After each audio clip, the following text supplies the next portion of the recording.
À quoi s'attendre après une séance d'hypnose? Eh bien, après une séance d'hypnose, votre corps et votre esprit continuent de bouger. Parfois, votre esprit reste un peu dans un brouillard pendant une heure ou deux. C'est normal. Pas parce que vous êtes encore en hypnose, c'est juste parce que votre subconscient réorganise ce qu'il vient de travailler, puis votre corps absorbe les sensations et les émotions. Même si la séance est finie, l'intégration continue. Et en fait, c'est le travail le plus important qui commence. Chez certains, il y a des effets physiques qui se font ressentir, la détente, une lourdeur, une légèreté, une chaleur, une respiration plus fluide. Chez d'autres, c'est plus subtil. Une clarté qui arrive plus tard, une émotion qui se replace, une réaction différente les jours après. Des solutions qui apparaissent, un calme rassurant, etc. Pour d'autres, enfin, rien ne se fait sentir consciemment. Mais pour tous, quelque chose va s'installer, s'intégrer et progresser. En fait, une séance d'hypnose, c'est comme planter une graine. Ce n'est pas parce que on ne voit rien en surface que rien ne se passe. Parfois, la séance plante la graine. Parfois, elle fait sortir la première tige. Parfois, elle renforce un arbre déjà présent.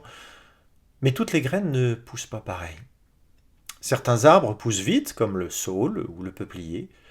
D'autres poussent lentement, comme le chêne. Mais une fois solides, ils durent des siècles. Et puis, prenons l'exemple du bambou. Pendant 2 ou 3 ans, rien ne bouge en surface, silence. On pourrait croire que la graine est morte, mais sous terre, elle construit un réseau de racines puissantes. Et le jour où elle perce enfin la surface, eh bien, elle peut grimper jusqu'à 20 mètres en quelques semaines à peine. Les humains fonctionnent pareil, et pour vous, c'est pareil. Mais cela dépend de là où vous en êtes dans votre processus d'évolution. Est-ce que la graine a déjà été plantée par le passé ou est-ce que la graine vient juste d'être plantée au cours de la séance? Donc le changement et la vitesse de changement dépendent entre autres de ces paramètres. Donc à la suite de la séance, certaines personnes vont changer vite et d'autres vont prendre plus de temps. D'autres encore semblent stagner puis explosent d'un coup avec un changement très significatif quelque temps après. Mais dans tous les cas, aucune plante ne pousse sans eau, sans soleil, sans entretien. Et cet entretien, c'est à vous de le faire. Les exercices suggérés en séance, les respirations ou autres techniques, les routines à installer, les micro-actions qui nourrissent votre système entre les séances. L'hypnose peut créer un élan puissant, mais un élan non entretenu finit par s'éteindre. Ça fait du sens de toute façon, n'est-ce pas? Pour que ce soit encore plus clair, imaginez une balançoire. La séance d'hypnose, c'est la première grande poussée, celle qui vous lance très haut. Mais pour garder l'élan, vous devez donner de petites impulsions régulières avec les jambes. Pas énorme, mais suffisamment, juste assez pour maintenir et amplifier le mouvement. Sans ça, même la meilleure poussée finit par s'arrêter. C'est pareil pour les changements intérieurs. Les respirations, les routines, les nouvelles habitudes, ce sont ces petites impulsions qui transforment un début de changement en transformation durable. Et maintenant, parlons spécifiquement d'un autre point, la vitesse. Beaucoup de gens veulent changer aussi vite que possible. Ils imaginent que le changement devrait être comme une autoroute. On part du point A, on file en ligne droite et on arrive au point B le plus rapidement possible. En réalité, le changement ne fonctionne pas comme une autoroute. Il ressemble beaucoup plus à une autoroute de campagne. Une route de campagne plus exactement. Une route qui tourne, qui monte, qui redescend, qui traverse des vallées, qui longe des rivières. Une route où on découvre des paysages qu'on n'aurait jamais vus en allant trop vite.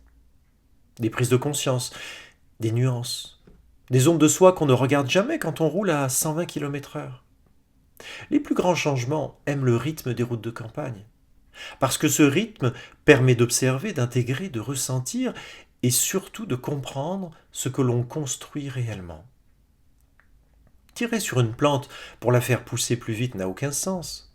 La brusquer casse la tige ou arrache les racines. Vouloir forcer la transformation a exactement le même effet.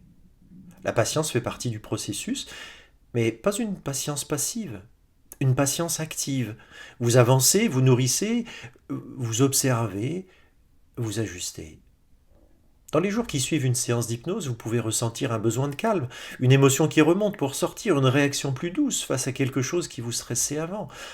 ou juste une nouvelle façon de respirer dans une situation compliquée. C'est la graine qui pousse à son rythme. Et c'est exactement pour ça que ça fonctionne. Pour optimiser l'intégration, il suffit de laisser votre système apprendre ce qu'il vient de vivre. Une séance ouvre une trajectoire, votre subconscient construit le reste, et comme toute plante, comme toute balançoire, comme toute route de campagne, c'est la régularité, la patience et les bonnes conditions qui transforment un simple mouvement en changement profond, durable et stable. Quoi qu'il en soit, si vous vous posez des questions sur ce que vous ressentez, contactez-moi par email ou par téléphone et nous pourrons en parler ensemble. Alors, bonne intégration!